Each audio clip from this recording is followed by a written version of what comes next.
Feranmi Akin-Akinye, a 22-year-old cybersecurity trainee, has been laid to rest after falling from the 26th floor of Coca House in Ibadan, Oyo State. The Afe Babalola University graduate was undergoing training at a tech company based on the 8th floor of the iconic building when he was reportedly instructed to mount a wall banner atop the structure. Attack sources say should have been handled by certified professionals. The trainee, described by a close family source as respectful and from a stable home, was said to have complied due to his humility. His tragic fall has sparked outrage and suspicion of corporate negligence.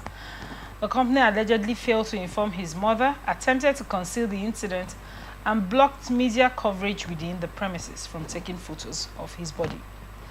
Akinye, who lived with his mother in Akpata, Ibadan, was buried on Tuesday by his church winners chapel.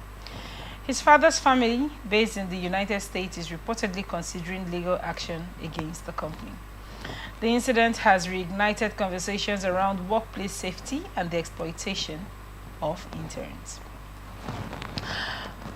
What was the reason to send an intern without the right gadgets to mount a banner? What are your thoughts on this report? Exploitation. There's a way we do things in this country. I recruit you to render XYZ service. Maybe to be a personal secretary. By the time I get you in, I use you to do everything under the sun. You buy me food.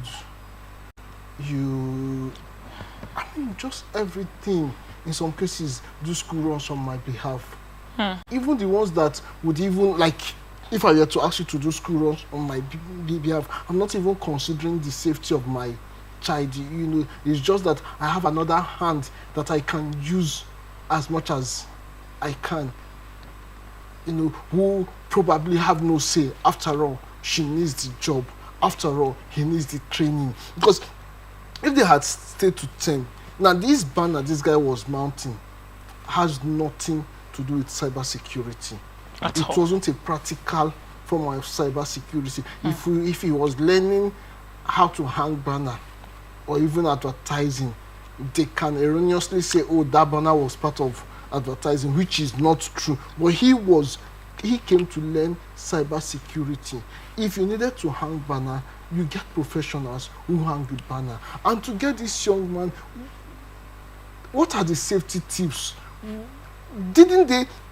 Is it the first time of hanging a banner for that company? It's just something. They have not been complying with safety regulation. They have not given a damn, to do a job analysis. If they have done a job analysis, they would have known the danger of asking a young man who has had no training in hoisting a banner from a high platform to do that without any form of protection. Was there any form of, a thought that what if something goes wrong? Was there a provision for an emergency? Obviously, none of those things were available. So I'm not comfortable with the fact that the father is said to be considering legal action. That shouldn't be an option. He should take a legal action. At this point, he shouldn't be considering. He should take a legal action, except he doesn't have the real withdrawal. But I think, given their status, what are you going to tell the family? How would you explain it to them that they paid you to train their child on cybersecurity? They are looking at the future of that guy. They are looking at, just like the one that was killed, I was talking about, but this is somebody who has a potential for himself, the family, and probably the society at large. He came to learn from you. Probably you have prided yourself as a reputable training or organization, and they brought somebody to you. For crying out loud, 26-story building, falling from 26th floor. It would have taken more than a miracle for anybody to survive that. And this also brings to mind, people say, oh, because the guy is humble, that's why he take to the... I was going to come to that. Why then do you think power culture, Nigerian youths don't say, that is not part of my tax? Why do you think people don't go on to say, I wasn't employed to do this? Why am I made to do this? You see, we have a system that we have had a wrong definition of almost everything. in the face of the earth. Almost every term you can think of in social space has been wrongly defined. From the way we use terms in our political space, in our social space. For example, let me give you an example in political space. We seem to refer to every old man who has held a political position as a statesman. But go check the meaning of a statesman. Every former politician or every old politician is not a statesman. We redefine everything and give them the wrong meaning. We have a wrong definition of forgive. Say, oh, forgive and forget. Go check the meaning of the term to forgive. Most of those people who hold that argument of forgiving, those wrong definition, will quickly run to the Bible. But go check how forgiveness is done in the Bible. If it is the same thing as what we preach, yeah, you forgive somebody who is not even serious for an offense he has committed. You forgive somebody who is still on his path to committing the same offense. It's the same thing. I will say he is humble. See, I am all for humility, but humility shouldn't take away that responsibility of knowing when to say no. That I say no to you does not take away the fact that I am humble, or that I said yes to you is not a confirmation that I am humble. It could just be a wrong definition of them. Because if this guy had looked at this 26-story, the height of 26-story building, and possibly thought through himself, what if I fought through here?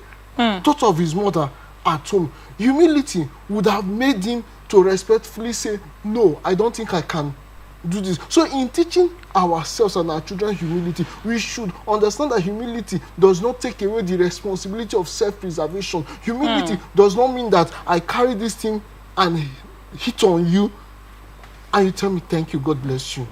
That's not humility, that's stupidity. That reminds me of a trending story about, Pastor Ade Farasi. Someone say, oh, there's this noise all about the place because he made an attempt at self defense. I'm glad some people came up to also defend him. You see, that you are in a position where you're expected to behave certain way does not necessarily mean you must conform to such a. If such demand run against common sense and your self-preservation, because if this guy had another thinking, I don't think he died because he's humble, but probably he died because he couldn't say no.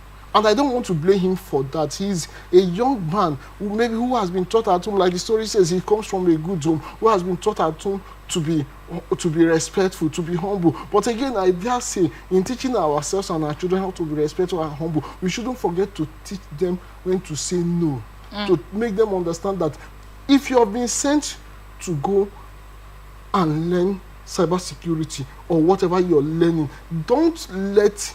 He was actually interning there. He already learnt it at Afe Babalola already. Okay, Afe Babalola is not even a cheap school, it's a private university. So we should be able to tell them that if you have been sent to do this thing, you see these things every day. You see a child bought a vehicle. I used to see that very common in Lagos, and you see a child bought a vehicle, he's going to pay. In fact, he's probably paid. An adult comes in and says, stand up, let me carry you. And everyone thinks that if the child doesn't stand up, he's disrespectful. No.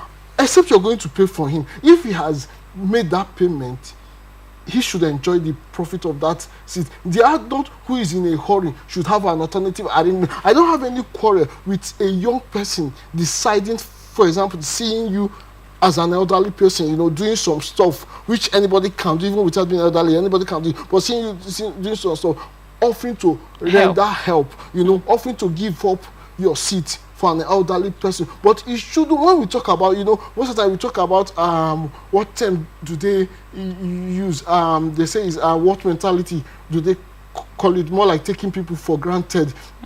They always attribute it to young people, but it's not so. Even the elderly people have entitlement mentality. Right. Yeah. So you can't always be entitled that everywhere you see a young person, you must take their place.